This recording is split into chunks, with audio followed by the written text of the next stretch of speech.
Davos is not for the faint of heart or the light of wallet.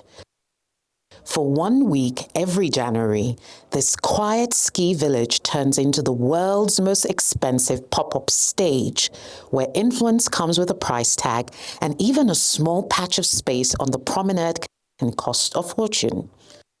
But among the familiar crowd of billionaires, CEOs, and heads of state, there's a shift you can feel this year. More delegates from Africa, not here to watch, but to sell a message.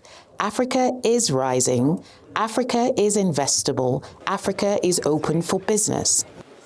And so there's never a better time than now to come and invest in Nigeria. At the front of that push is Nigeria, Africa's most populous nation and one of its biggest economies. Nigeria House has taken one of the prime spots on the promenade, and it's become one of the busiest and most talked about national bases at the forum. Nigerian House represents a deliberate statement. We see it as a platform where Nigeria constructively engage with global partners.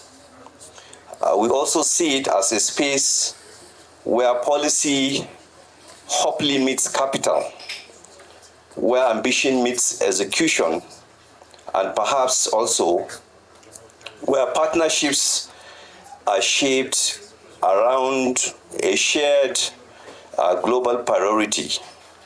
Inside, the design is doing diplomacy. Power polished up in chandeliers, softened with traditional Nigerian artisan craft.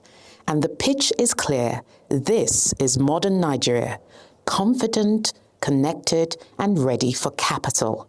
Even the catering plays its part. Jollof rice on the menu, a taste of home, served in the middle of the global elite.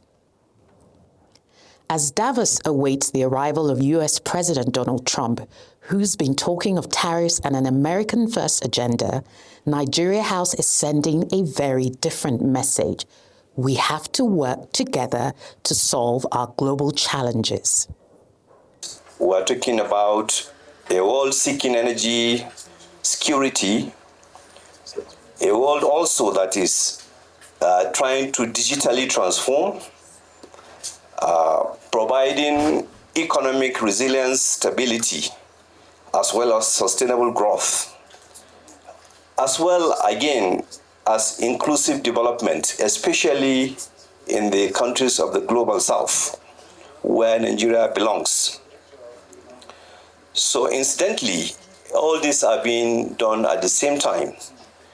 And these priorities aligned closely with Nigeria's national reform agenda. The packed program of events and discussion panels is packed with business leaders and entrepreneurs, all pushing a similar message: a rising Africa and global cooperation benefits us all.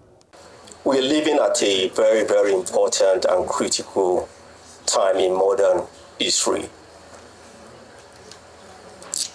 The demand for critical minerals, which is largely driven by the global energy transition. So the demand for all these minerals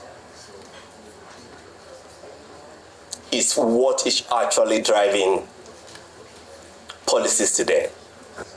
And if you look at the sea's natural resources, which the global world economy cannot survive without today, we all have all these in Nigeria. Back home, Nigeria's economic realities are in sharp focus, and so questions remain about whether Davos is worth the price of entry. Organizers say the week has delivered and that these conversations matter. But behind the reception and the branding, the test is simple. Will the capital flow, and who will benefit when it does?